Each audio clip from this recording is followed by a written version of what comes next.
Assalamu alaikum dostlar. Sizler menen ушул тартып жаткан чакан видео менен бөлүшүүнү туура көрдүм. Өзүм дагы бир 2 жыл, 2,5 жылдан бери соц тармактарга аралашып, мекендештерге Америка жөнүндө ой бөлүшүп, маалыматтарды берип жүрөм. Ушул биздин берип жаткан маалыматтарды көптөгөн жаштарыбыз көрөт. Biz ар дайым айтабыз, жаштар биздин келечек, жаштар Кыргызстанды өстүрөт, алдыга сүйрөйт. Биздин жаштар бизге караганда акылдуу болуш керек. Бизге караганда жолу ачык болуш керек, күчтүү болуш керек бизге караганда деп. Ошон үчүн көп учурда жаштарыбызга жакшынакай насааттарды берип келебиз. Биздин ата бабалар дагы көптөгөн жакшынакай макалдарды чыгарган. Макалдардын арасында 5 кол тең эмес деген макал бар. Бул макалдар бекеринен чыккан эмес. Анткени биздин ата бабалар абдан акылман кишилер болгон. Жети өлчөп бир кесип, турмуштун ысык суугун көрүп, анан ушундай макалдарды кийинки муунга калтырып кеткен. Биз дагы ошентип кийинки муунга жакшынакай ойлорубуз менен бөлүшүп, акыл насаатыбызды калтырышыбыз керек. Азыркы учурда соц тармактарды колдонуп, ошол эле биздин мекендештердин арасынан чыккан, мен дагы сөз таппай атам, буларды эмне деп айтыш керек деп.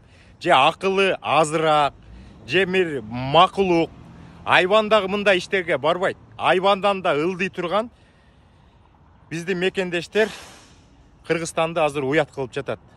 TikTok деген жерге кирип, элдердин оюна келбеген, жаштарга жакшынакай тарбия бергенин ордуна жагымсыз элдердин гыжырын келтирген нерселерди чыгарып, жана батыл деген нерседе ар кандай нерселерди көрсөтүп, сүйлөп, бири-бирин мазактап, шылдыңдап жатышат. Бул TikToкту дүйнө жүзү көрөт. Дүйнө жүзүндөгү ар кандай өлкөдөгү адамдар көрөт. Анан алардын ою боюнча Кыргызстанда ушундай гана адамдар жашайт экен деген ойдо калып калышы мүмкүн. Мындай көрүнүш жүрөккө дагы жакпайт экен. Ушун мен видео башында чыгарайын дегем. Анан алар жөнүндө айтып эмне кылам? Алардын ошондой деңгээли болсо деген ойдо болчумун. Жана бир мекендешим жазат: Алмаз байке, сиздин видеолорду дагы жаштар көрүп калат. Сиз дагы анча мынча эки сөз болсо дагы бир ой бөлүшүп кетиңиз дейт. Мен, конечно, ой бөлүшкөндө алар жөнүндө эмне деп жакшынакай сөз айта алам. Бул TikTok нерсе ойлонуп чыккан да, дүйнө жүзүндө бири-бирине маалымат берип, маалымат алышсын деп. Анан ошону колдонуп, TikToктун ичинде жагымсыз нерселер абдан көп болуп кетти. Мен кээ бир учурларда ошо TikTokко кирип туруп эле өзүмө керектүү жакшынакай маалыматтарды көрүп калам. Биз колдон келсе, ошол TikToкту колдонсок дагы адамдарга жакшынакай маанай тартуулаган, адамдар билбеген, ошол жакшынакай маалыматтарды көргөндө адамдар колдонуп, өзлөрүнө керектүү иштерди жасаган нерселерди коюшубуз керек да. Өткөндө Атакул иним дагы айтты, бул TikTok жакшы нерсе дейт. Бирок TikToктун ичиндеги контент жасап аткандар арасында билбейм, акылы азыраакпы, же болбосо атайын жасайбы, же хайп үчүн жасайбы, адамдын гыжырын келген видеолорду коюп атышат. Өзүңүздөр билгендей, кээ бир учурларда туура эмес сүйлөп койгон адамдарды жанагы МВД, служба национальной безопасности чакырып алып, кечирим суратып, кайра видео коюп атат. Эмнеге үчүн азыркы жанагы Кыргызды уят кылып жаткан акмактарды чакырып алып, жазага тартпайт, ошондой кечирим суратпайт. Кыргыз элим кечирип койгула, мен туура эмес иш кылыптырмын, экинчи мындай ишке барбайм деп жазалаш керек да. Анан оюна келгендин бүт баарын эле айта берсе, биздин өсүп келаткан жаштар кантип өсөт? Азыр садикте, бала бакчада, мектепте студент балдар ошолорду көрөт да. Көргөндөн кийин алар дагы ошол нерсени туурагысы келет, кээ бирөөлөрү.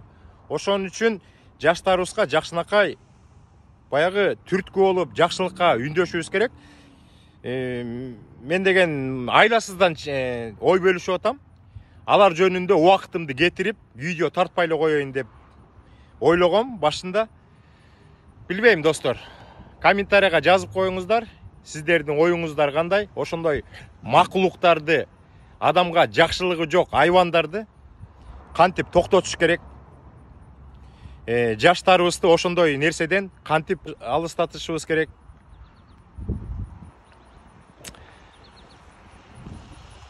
Анча мынча ой бөлүшүп койдум, бирок алар жөнүндө мен такыр сүйлөгөнгө оюмда жок болчу, айткым да келген жок. Дээри жок адамга миллион жолу айтсаң дагы ал деген башына кирбейт. Ошон үчүн дээринде болсо бир гана сөз айтып койсоң, ошон менен токтойт.